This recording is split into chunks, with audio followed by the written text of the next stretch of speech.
No one makes chifir. They have tea at 5 o'clock, just like the English with those cookies and candies their families send them. They drink it. My name is Margarita. I'm a doctor for the mentally ill who have committed offenses, murder, violence, and serious bodily harm. And then there's a bit less robbery. If the investigator has doubts about their mental state, a forensic psychiatric examination is assigned. Whether he was insane at the time of the act, and then it's not a crime, but an offense. The examination is on the judge's desk, and if a decision for compulsory treatment is made there, he comes to us. We are the only hospital that provides compulsory treatment under strict supervision. For men, a ward with enhanced supervision was opened here in 1989. Patients were transferred from the high-security prison in Mahilhao. There was a big problem. Their orderlies were inmates, prisoners. You understand this imposition of prison culture, especially among the mentally ill. Prison rules, prison slang, all kinds of overseers. And for about 10 years, we had a big problem because of this. Can a criminal fake mental illness to avoid full punishment and end up with you? Is that possible? In our history, we had one case like this. He committed murder and came to us, then was evaluated. That happened during the treatment process. We started observing him and realized that, in fact, he didn't match the diagnosis he had. It was determined that he was actually healthy, and then he received the highest sentence. Hello? I'm Lyosha Sudnikov, filming Not a Small Person, and we've reached 1 million subscribers. Thank you. I hope the second million will come faster, and let's make a deal. If we get 30,000 likes on this video, we'll release a story about a homeless artist and give away one of his paintings among you. Of course, I wanted to keep it for myself because it's really cool, but the editor didn't let me. And of course, subscribe to the channel and leave comments. You are the ones who motivate us to make new cool videos. Postscript. We're close to an agreement with crematory.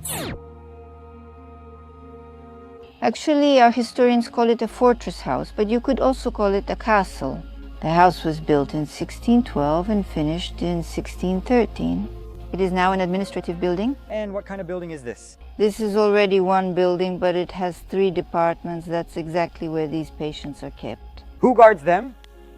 The security department is the Ministry of Internal Affairs. Internal police can only enter if requested by the duty doctor. And at night, a dog is let out. We have video surveillance installed. The entire monitor is connected to me. I can see around the perimeter and the video surveillance in the corridors. Bars, alarm system, it's necessary. But our wards are large. We have from 3 to 10 people can be in a ward. We currently have 276 patients. Who is your youngest and oldest patient by age? The youngest is probably about 16 years old now. In the residential care home, he committed an offense there, rape. And this year he finished school remotely. He took his exams. There are more older ones. His lifelong dream is coming true, killing his wife. At 90, what do you want? To finally kill your wife? That's usually exactly why they end up there. Yes, those over 80, the ones who seem weak. She moves with a cane, he hits her carefully, and that's it. She's no longer alive, and he's with us. Who's your longest staying patient? What's his story? This story probably has no end. How long has he been here? More than 30, yes, because it was the murder of a minor. And there were more graves prepared, more were dug. So there were supposed to be other victims as well. Have you ever received an innocent person? We had one case where the person was really very ill. A girl was killed in this area. The investigation decided that he did it after the examination. Well, yes, since he was mentally ill, he ended up with us. Later on, the case was reopened. The initiators were the relatives, the mother. The new investigation found the guilty person and he was released. But it was very difficult for the family, very difficult, because the local residents condemned them every day. And when this issue was resolved, that he was actually not guilty, they took him away then, and they moved to another place altogether. Do patients come here for life? No, of course not. Then why do we have psychologists and psychotherapists? Absolutely not. We aim for remission. The remission should be stable enough. Then we write a report to the court that sent him here, and the court makes a decision based on our documents. It all depends on the judge. The judge can discharge him home or may leave him with us. The judge may decide that no, it's still too early. Has anyone ever been released, reoffended, and returned to you? Well, it doesn't happen often, but of course it does happen. There was one case where basically he ended up with us for murder, spent a certain amount of time, and then went home. Well, he was at odds with his wife, and as a result of another conflict, he killed her, and he ended up with us again. Our building is shaped like a square, and inside there's a courtyard for walks. They walk for an hour, they can sing, and they have a ball so they can play too. And some people do individual exercises. No, there's no gym. The gym is not allowed. Our security department has forbidden us from installing any gym equipment because from their point of view it could help with an escape. Has anyone ever tried to escape? Well, one night they sawed off the bars and went over the fence. They caught them, of course, they caught them within a week. They rounded them up and brought them back. Did they bring them back here again? Here, of course, they treated them, continued. What diagnosis do your patients have? Mostly it's schizophrenia and organic damage.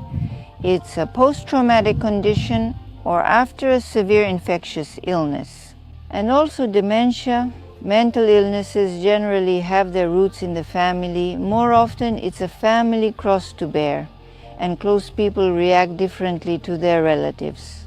We had a patient whose parents were mentally deficient. They suffered from dementia and he was born with a birth injury. There were problems there in general.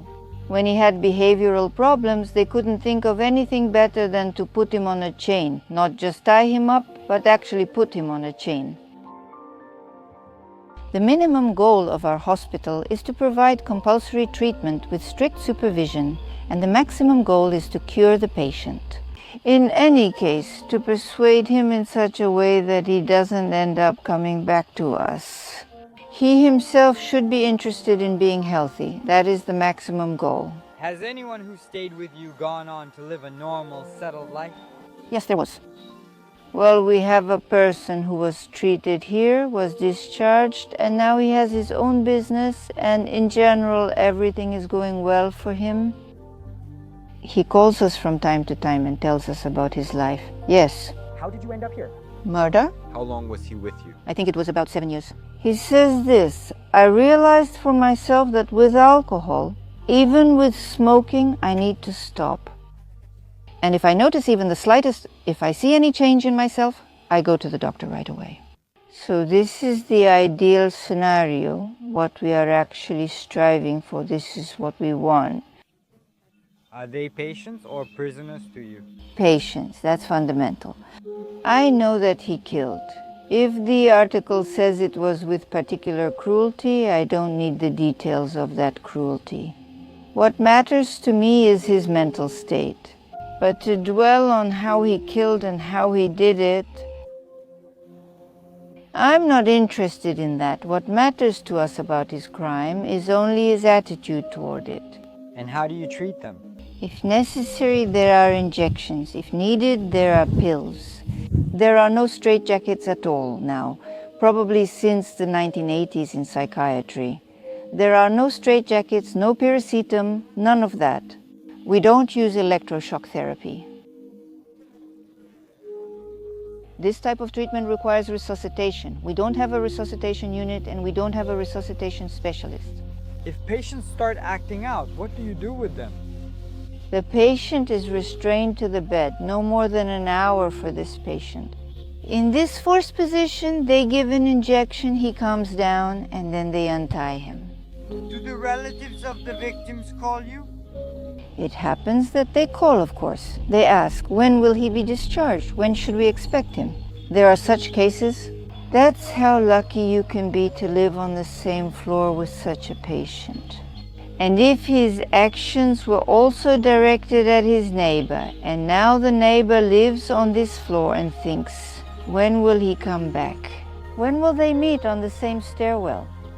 Of course, he is potentially afraid. And how do people react when they find out where and who you work? They're interested. They expect scary stories. I have friends. One is a psychotherapist, another is a psychiatrist, and here I am. When people ask us, oh, how is it over there for you? How is it in general? I say we live in harmony. Their shortcomings are my job. Didn't you ever want to quit your job? Yes, it turns out that we took an oath, the Hippocratic Oath, a sense of duty and responsibility. Probably that's something not even the grave can change. What do you like about your job? Well, what the result is, in curing patients, in some kind of social adaptation. The way I see myself, as someone who shows the way, being a doctor for mentally ill people who have committed an offense, this is probably the biggest part of my life. It makes up most of my life, and this is probably the main meaning of my life.